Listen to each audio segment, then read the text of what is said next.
Bonjour, aujourd'hui je vais vous présenter la planification d'une situation d'enseignement-apprentissage en espagnol portant sur la création d'une campagne de sensibilisation sur le changement climatique. Ce projet interdisciplinaire vise à développer les compétences linguistiques des élèves tout en les sensibilisant à une problématique actuelle et mondiale. Ce projet s'inscrit dans une approche interdisciplinaire qui relie l'espagnol aux sciences et à l'univers social.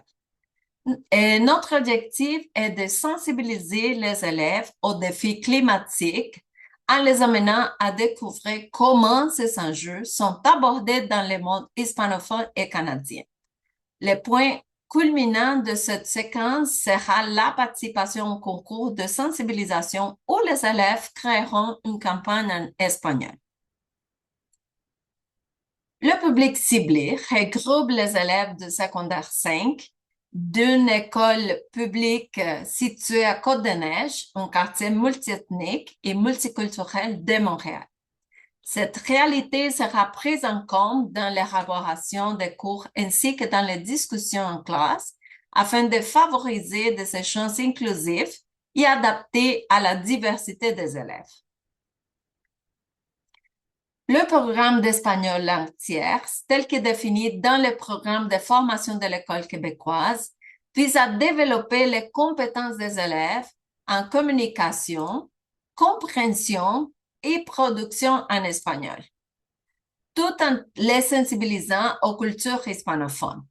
Dans le cadre de la situation d'apprentissage proposée sur la campagne de sensibilisation au changement climatique, on intègre pleinement ces objectifs en concevant des activités qui permettent aux élèves d'utiliser activement l'espagnol dans un contexte authentique et signifiant. Voyons comment chacune des compétences sera travaillée pendant les séances du cours d'espagnol. Compétence 1, interagir en espagnol. On va exprimer une opinion et défendre une position lors de débats et de discussions. Argumenter et convaincre en utilisant des structures variées. Interagir avec les pairs dans des mises en situation. En ce qui concerne la compétence 2, comprendre des textes variés en espagnol, on va comprendre des documents authentiques portant sur les enjeux climatiques. On va extraire des informations clés sur les initiatives écologiques mises en place dans les pays hispanophones. De la compétence 3, produire des textes variés en espagnol, on va concevoir une campagne de sensibilisation avec un message persuasif en espagnol. Et on va aussi produire un slogan et une affiche. Pour mener à bien cette séquence, on a choisi des approches didactiques favorisant l'engagement actif des élèves. On utilise une approche communicative et actionnelle qui permet aux élèves d'apprendre l'espagnol en réalisant une tâche concrète. L'apprentissage basé sur les tâches, comme les débats et la création d'affiches, les aide à utiliser la langue dans des contextes authentiques. De plus, la interdisciplinarité et la collaboration entre pairs renforcent leur motivation et leur compréhension du sujet. La situation d'enseignement et apprentissage se déroule sur 9 périodes. Les 3 premières sont consacrées aux sciences afin d'acquérir les bases conceptuelles du changement climatique. Ensuite, 3 périodes en univers social permettront aux élèves de comprendre leurs responsabilités individuelles et collectives face à cette problématique. Enfin, les 3 dernières périodes seront dédiées à l'espagnol, où les élèves exploiteront leur apprentissage précédent pour analyser les enjeux du changement climatique dans les modes hispanophones, argumenter et débattre sur des solutions écologiques, puis concevoir une campagne en espagnol visant à sensibiliser leur communauté scolaire. Alors, chaque période a des objectifs spécifiques qui permet aux élèves d'appliquer leurs connaissances linguistiques dans son contexte authentique. En ce qui concerne l'espagnol, des ressources de compétences prioritaires ont été identifiées pour chaque période. Par exemple, pour les cours 7, on va voir le développement du vocabulaire environnemental, compréhension écrite et orale. Dans le cours 8, les ressources seront la structuration des arguments, interaction et prise de parole. Et dans le cours 9, les ressources seront la créativité et la communication persuasive. Comme dans tout projet, certains obstacles peuvent freiner l'apprentissage des élèves. Par exemple, ils pourraient rencontrer des difficultés avec le vocabulaire spécialisé en lien avec l'environnement. Pour y remédier, j'introduis des supports lexicaux et des documents authentiques. De plus, structurer un argumentaire peut être complexe. C'est pourquoi je propose des exercices guidés. Enfin, pour encourager l'expression orale et la créativité, je mets en place des mises en situation et des modèles inspirants. À ce qui concerne les activités d'enseignement dans chaque cours, on va voir par exemple dans les cours 7. Alors, dans cette première séance, j'active les connaissances antérieures des élèves en lien avec les notions vues en univers social et en sciences, avec un brainstorming sur les impacts du changement climatique. Ensuite, j'explore avec eux des initiatives écologiques dans le monde hispanophone à travers la lecture et l'analyse d'articles et de reportages authentiques. Finalement, les élèves synthétisent ces informations et présentent leurs conclusions en espagnol.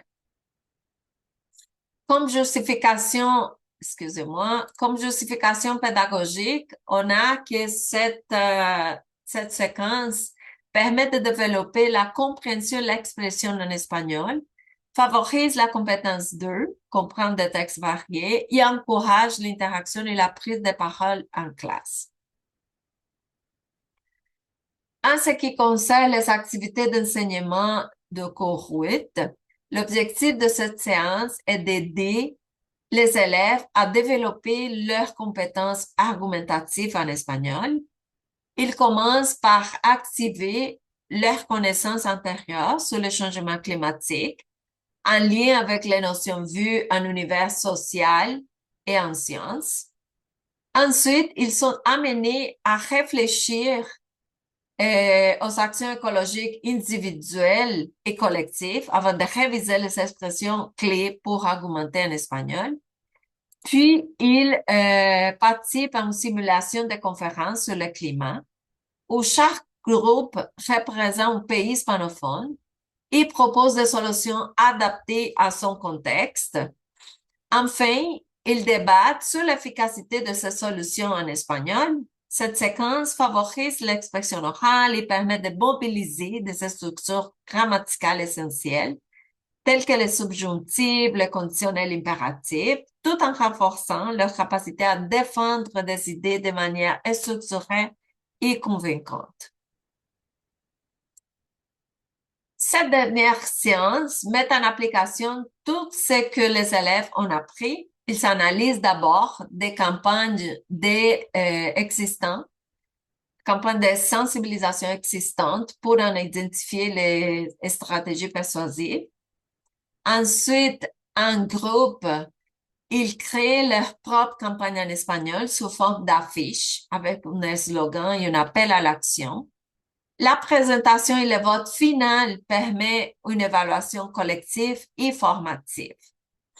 Alors, cette séquence va aider à développer la compétence 3, produire des textes variés, va favoriser aussi la créativité et l'expression en espagnol et permettra de réinvestir les notions vues dans les cours précédents.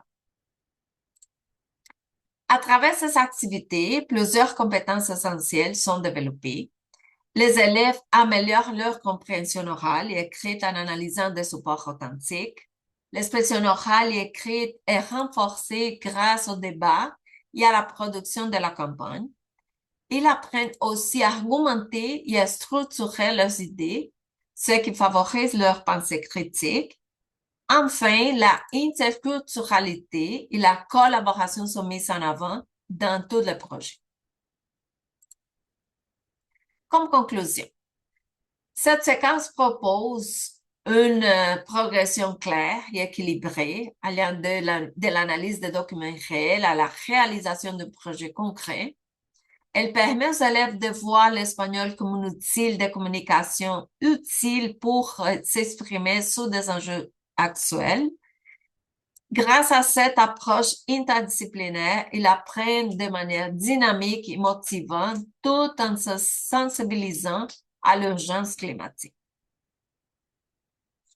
Merci beaucoup.